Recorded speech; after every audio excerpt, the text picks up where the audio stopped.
always prep my eyes with my Lumify. It's on my subscribe and save. So it's always in stock. It's Saturday afternoon. It's cold and gloomy. It's gonna rain later. And I'm freshening up, putting on some makeup. I was trying to remember like what I used to do on Saturday afternoons when I was a kid.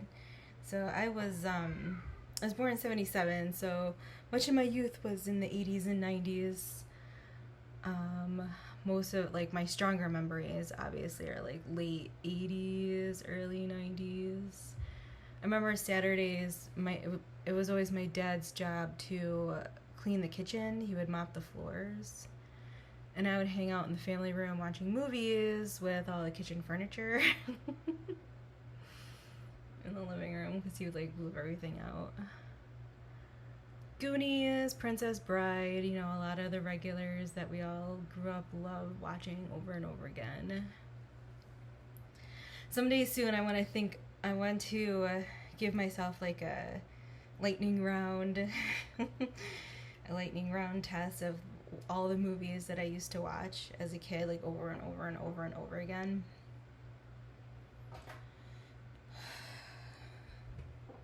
Like time myself like 30 seconds or I don't know, something like that.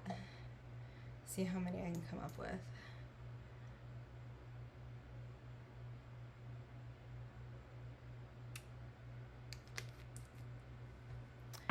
I have no plan for my makeup. I'm just grabbing stuff, and I just grabbed my L'Oreal Serum Foundation, which I like a lot. I've decided that the Ilia serum so far is my favorite. So out of the 3 foundations that I've been using through the summer and out into the fall, it's these 3. So the Estee Lauder, the Ilia, and the L'Oreal.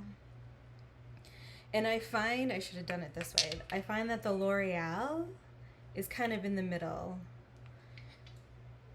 of those two, because the Estee Lauder is a matte finish, the Ilia is very dewy, very moist, and the L'Oreal is kind of in between both of those.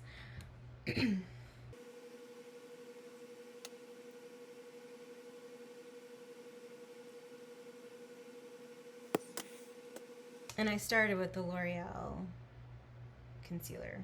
As you can see, my nails, oh god, well, that one's real good. I just got out of the shower, so that I'm gonna heat up my eyelash curler.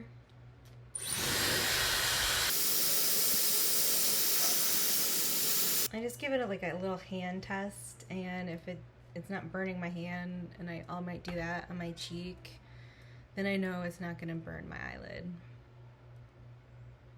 We use hot curlers for our hair, our regular hair. Eyelashes are hair, and they're a little damp right now from the shower. Eyeliner's on. Laura Geller.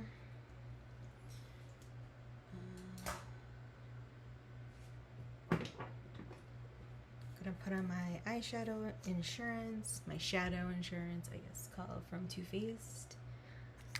One of my faves, always in my drawer. I try to remember putting it on before my eyeliner, but sometimes I forget.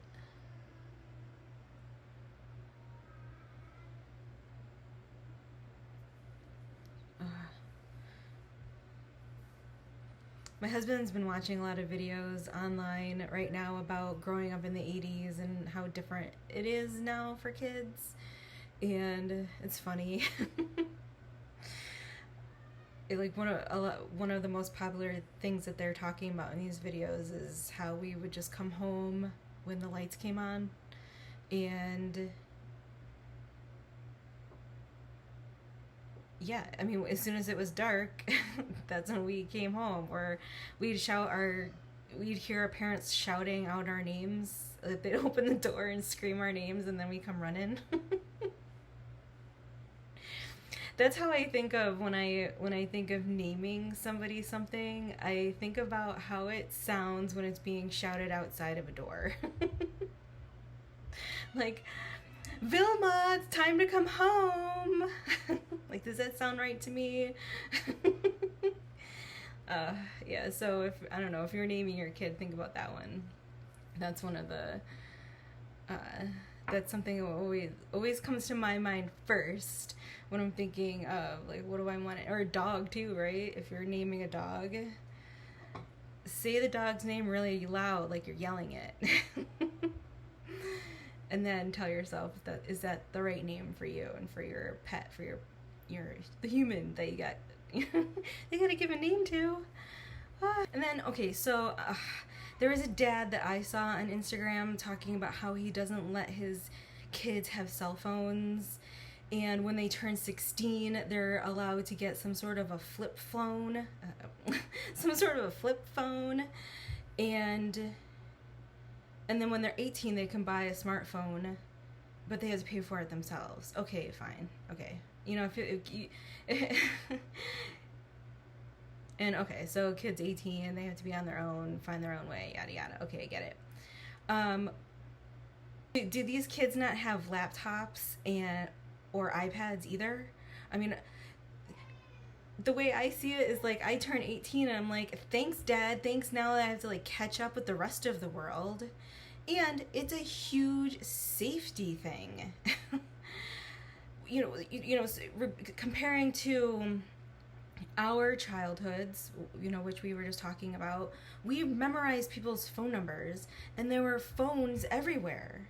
So if there wasn't one inside of the home or the building that you were in when you needed a ride or needed to talk to somebody or whatever the communication was that you needed to do on the phone, you go outside and walk down the street, you'll come across a phone. They're everywhere. So now we just don't need those anymore. They're in our pockets. And then you're denying your kids that safety. I don't, that bothers me. And then the other side of it too, another piece of that puzzle is, what age do you give your kid a cell phone? So in my house, I have 3 stepsons, 12, 10, and 8. And my son is 3. The 2 older boys have cell phones. And then this past summer, we got the 8-year-old a cell phone because his brothers have a cell phone. I mean,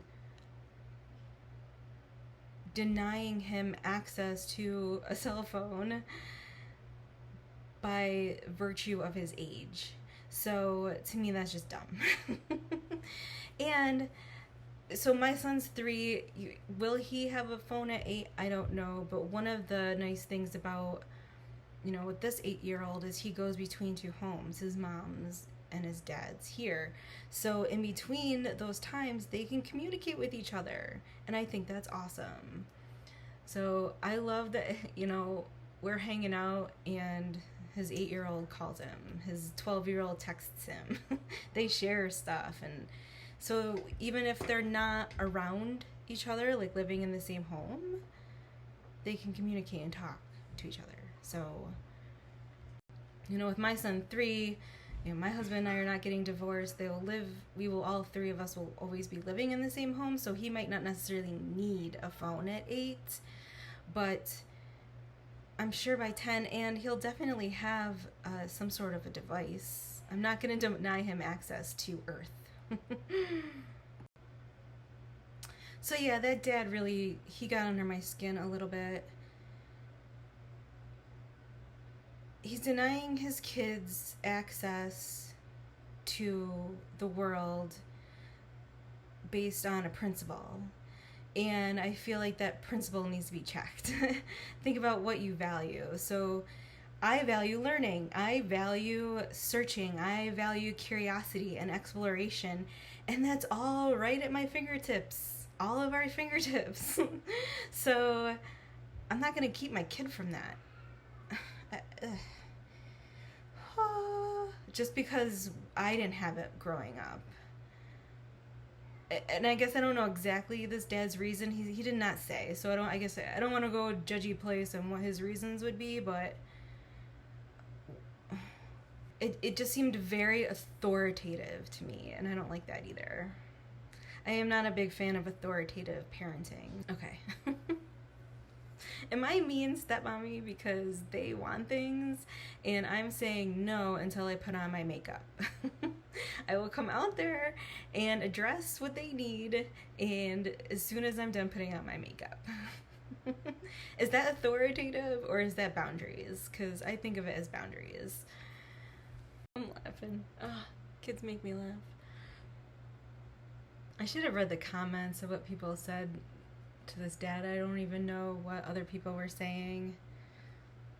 I just clicked them off because I was just like, it's ticked me off, man. I feel bad for his kids. And then they're in school, they're the only ones who don't have phones or don't have devices. I mean, I gotta imagine if he's not giving them cell phones, they don't have any devices. Except for maybe what they are given in school. And I also understand, limited screen time and the negative things that do go along with cell phones, especially with social media and comments, and all that, the negative vibes that being online can do. But that's part of our life. That's part of our life. And, don't send your kids to school then either. I mean, what are you gonna do?